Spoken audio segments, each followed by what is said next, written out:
1998년 김대중 전 대통령이 국빈 방문하자 일본은 과거 도쿄에서 벌어진 김대중 납치 사건을 거론할까 긴장합니다.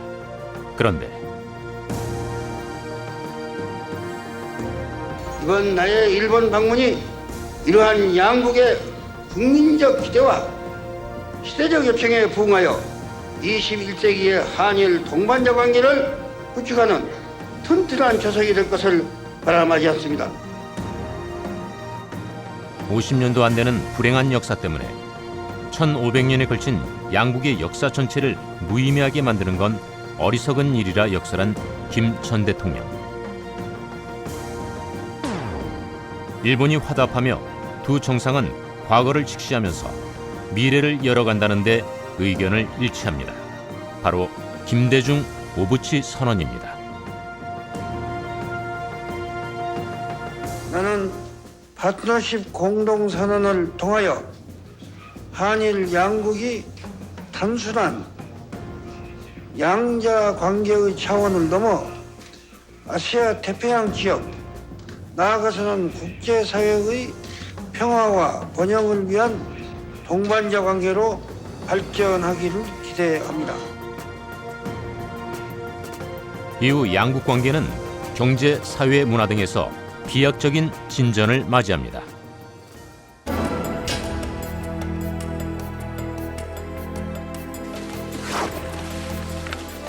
당연히 소멸한다고 볼 수 없고, 그래서 조금만 더 서둘렀으면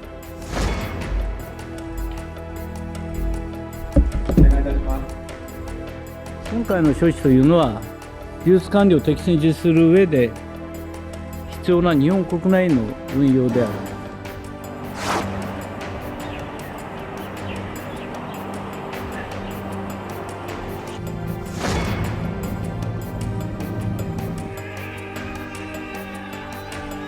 안보상의 문제를 제기하는 나라와 과연 민감한 군사정보 공유를 계속 유지하는 것이 맞는 것인지를 포함하여 앞으로 종합적인 대응 조치를 취해 나갈 것입니다.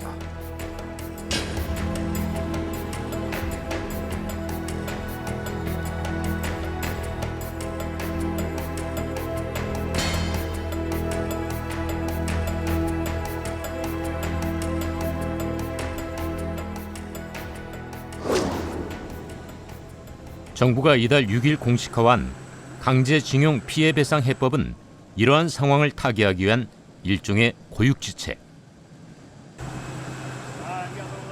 당초 일부 참모들이 신중론을 건의했지만 윤석열 대통령은 시급한 경제 안보 현안을 들며 직접 설득에 나섰다고 알려지는데요.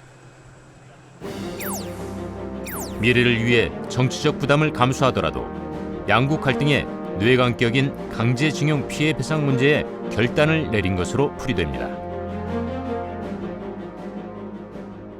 이번 해법은 대한민국의 높아진 국력과 또 국위에 걸맞는 우리의 주도적인 그리고 대승적인 결단입니다. 이것은 문제 해결의 끝이 아닌 진정한 시작이라고 생각을 합니다. 그러나 정부의 설명에도 강제징용 해법을 향한 반대 여론도 적지 않습니다. 한국이 지나치게 양보한 것 아니냐는 건데요.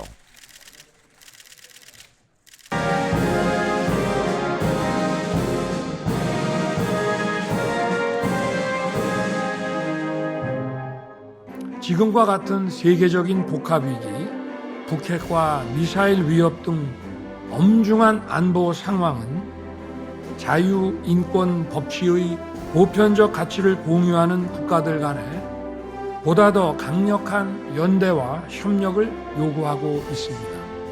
특히 이웃 일본과의 연대와 협력은 그 어느 때보다 중요해지고 있습니다.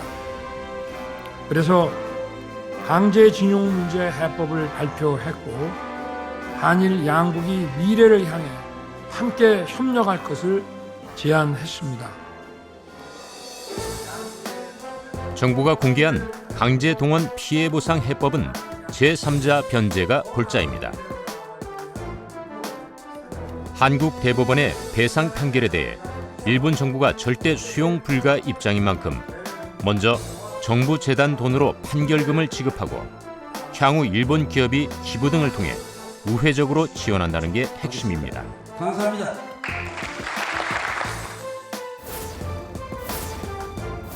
공식 발표 이후 일본 주요 언론들은 일면 주요 기사로 보도하며 대체적으로 우호적인 논평을 내놨는데요. 주목할 것은 자국 정부의 성의 있는 호응이 필요하다는 주문을 잇따라 내놓고 있다는 사실. 때문에 윤석열 대통령의 이번 방일 기간 중 일본 정부가 얼마나 전향적인 입장을 내놓을지에 이목이 집중됐었습니다.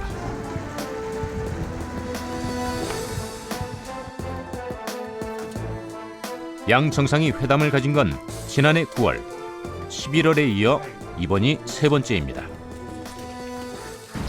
今週、東京では早く桜が開花いたしましたが、本格的な春の訪れを迎えたこの日に、私とユン大統領が将来に向けて日韓関係の新たな章を共に開く機会が訪れたこと、大変嬉しく思っています。 오늘 도쿄에서 기시다 총리입니다. 제가 이렇게 만난 것은 그간 여러 현안으로 어려움을 겪은 한일 관계가 새롭게 출발한다는 것을 양국 국민들께 알려드리는 특별한 의미가 있다고 생각합니다. 양국 관계가 새로운 시대를 앞두고 있다는 데 인식을 같이 한 두 정상. 오랜 시간 악화일로를 걷던 관계를 새롭게 세팅하자는 데 공감대를 이룬 겁니다. 오늘 회담에서는 그간 정체되어 온 한일 관계를 협력과 상생 발전의 관계로 전환할 수 있는 유익한 논의가 이루어질 것이라고 믿습니다. 앞으로도 총리님과 긴밀히 소통하면서 한일 관계의 새로운 시대를 열기 위해 함께 노력할 수 있기를 기대합니다. 특히 기시다 총리는 최근 발표된 한국 정부의 강제징용 피해배상 해법이 양국 관계의 중대 분기점이 됐음을 평가합니다.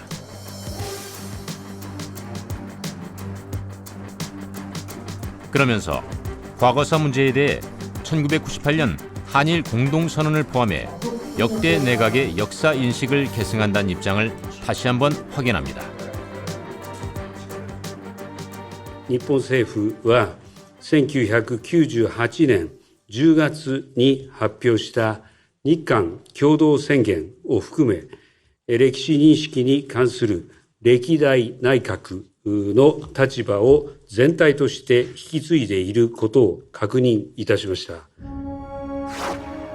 언급된 1998년 한일 공동선언은 1998년 김대중 전 대통령과 오부치 게이조 일본 총리가 발표한 공동성명으로 식민 지배에 대한 사과로 통절한 반성과 마음으로부터의 사죄란 표현이 명시되어 있습니다.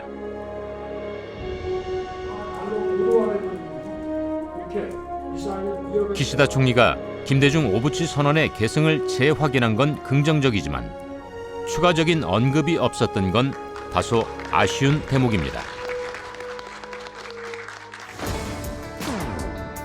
정상회담을 마친 양 정상은 긴자의 노포를 찾았습니다. 환영 만찬을 위해서인데요.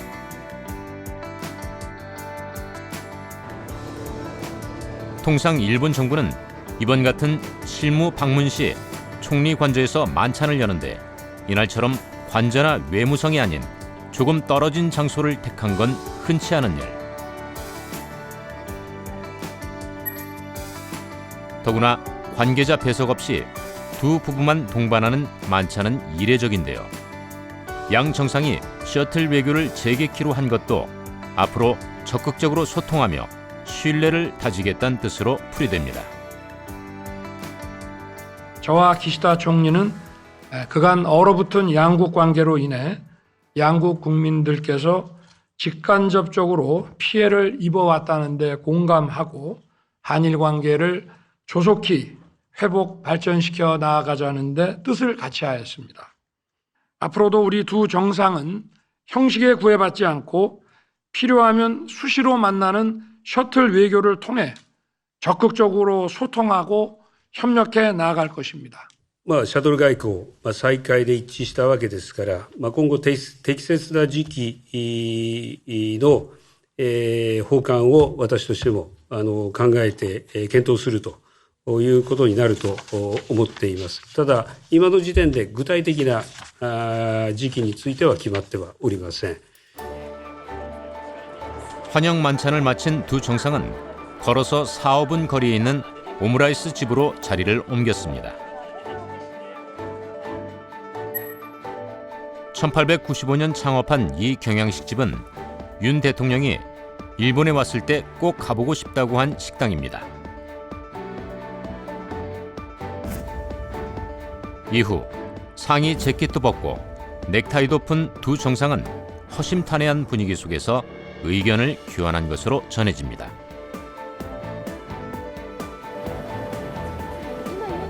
(2011년) 이후 중단된 한일 셔틀 외교가 재개됨에 따라 양국은 다양한 분야에서 의사소통을 해나갈 전망입니다. 특히 과학기술 협력, 또 금융 협력 분야에서 위기에 대비하고 미래를 준비하는 공동의 움직임을 모색할 수 있는 기반을 마련하는 한편 한일 NSC 간의 경제안보 대화를 신설하고 외교 당국 간 전략 대화를 재개하기로 함으로써 외교 안보 분야의 양국 간 협력의 폭과 깊이를 더욱 심화시키기로 하였습니다. 두 정상은 양국 갈등에서 파생된 일련의 문제들도 정상화하기로 했습니다. 1측은 불화수소, 불화폴리미드, 포토레지스트 등 3개 품목에 대해 2019년 7월에 부과한 수출 규제 조치를 즉시 해제하기로 하였습니다. 한국 정부는 1측의 수출 규제 해제 시행과 동시에 동 3개 품목의 수출 규제 조치에 대한 WTO 제소를 취하하기로 하였습니다. 양국이 수출 규제 현안을 2019년 이전으로 되돌리기로 함에 따라 여전히 남아있던 국내 기업의 불확실성은 해소될 걸로 기대됩니다. 양국 간 화이트리스트, 즉 수출 절차 간소화 우대국에 한국을 다시 포함하는 방안도 긴밀히 논의될 전망입니다. 지소미아 역시 조만간 법적 지위 정상화가 예상됩니다. 현재도 지소미아에 따른 한일 간 군사 정보 교환은 이루어지고 있지만 조건부 연장 상태인데요.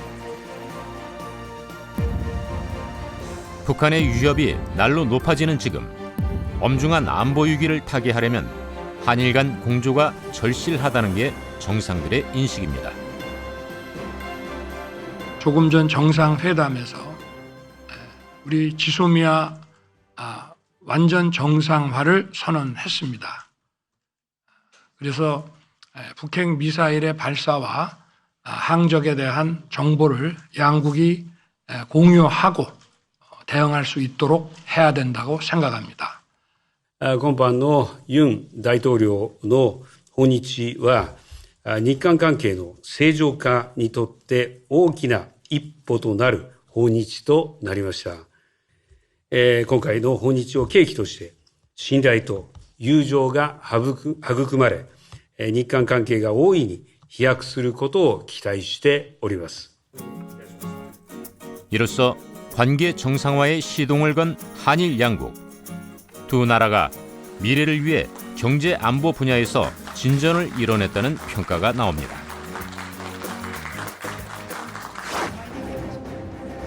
일본 내 주요 한일 친선 단체들은 한 목소리로 환영의 뜻을 밝혔습니다.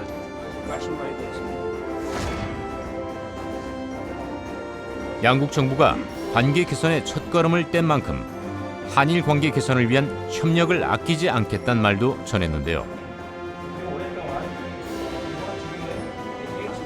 특히 일본 정계에선 윤 대통령의 대승적인 결단과 리더십이 한일 관계의 전환점이 됐다는 평가가 적지 않습니다. 예, 됐습니다. 민간 차원에서 양국의 기업들도 차발적인 기금 마련에 나서며 동참 중입니다. 이번 양 정부의 결단을 통해 마련된 관계 정상화 기회를 살리고자 한일 미래 파트너십 기금 조성 합의에 이르게 되었습니다.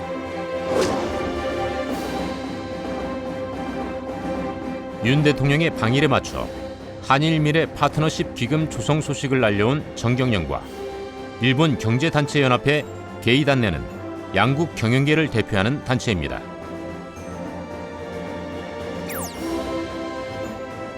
특히 게이단네는 1,400여 개 회원사를 보유한 일본 최대 경제단체인데 징용배상 책임이 있는 피고 기업들도 회원사로 소속돼 있습니다.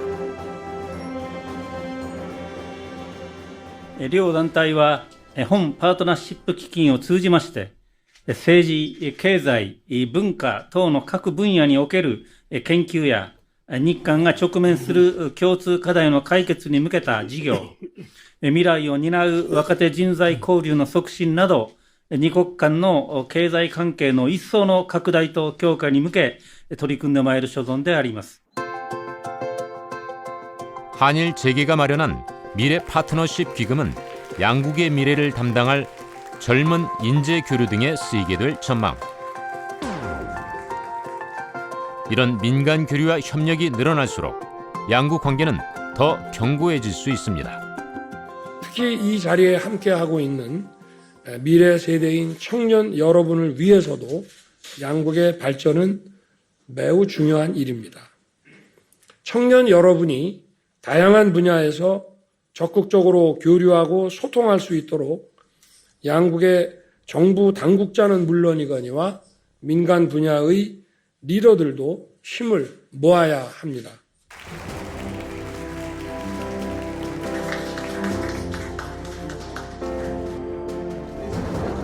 양국 경제 협력도 다시 활성화될 전망입니다. 한국과 일본의 대표적인 기업인들이 함께한 자리에서 윤석열 대통령은 전폭적인 지원을 아끼지 않을 것을 약속합니다. 저는 어제 기시다 후미오 총리를 만나 한일 관계 정상화를 위한 다양한 협력 방안을 논의하였고 미래지향적인 한일 관계 발전에 뜻을 같이 했습니다. 양국 정부는 여러분들이 마음 놓고 교류하고 혁신적인 비즈니스 기회를 창출할 수 있도록 모든 지원을 아끼지 않겠습니다. 복합 경제 위기 속 해법을 수출로 잡은 윤 대통령이 일본과의 접점을 넓히려는 의도로도 해석되는데요. 양국 경제 협력이 다시 본격화되면 배터리 같은 우리 핵심 수출 품목이 확대되고 소비재의 일본 진출도 늘어날 걸로 기대됩니다.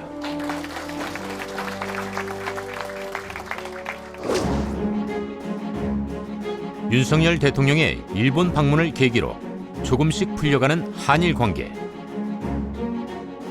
오랜 불신을 딛고 개선의 첫발을 뗀 건 분명한 성과입니다. 허나 이 한 번으로 해묵은 갈등이 하루아침에 사라질 수는 없습니다. 양국이 앞으로 더 긴밀하게 대화하고 협력해야 하는 이유입니다. 어렵게 트인 협력의 물고 한일 양국은 새로운 미래를 위한 동행을 시작했습니다.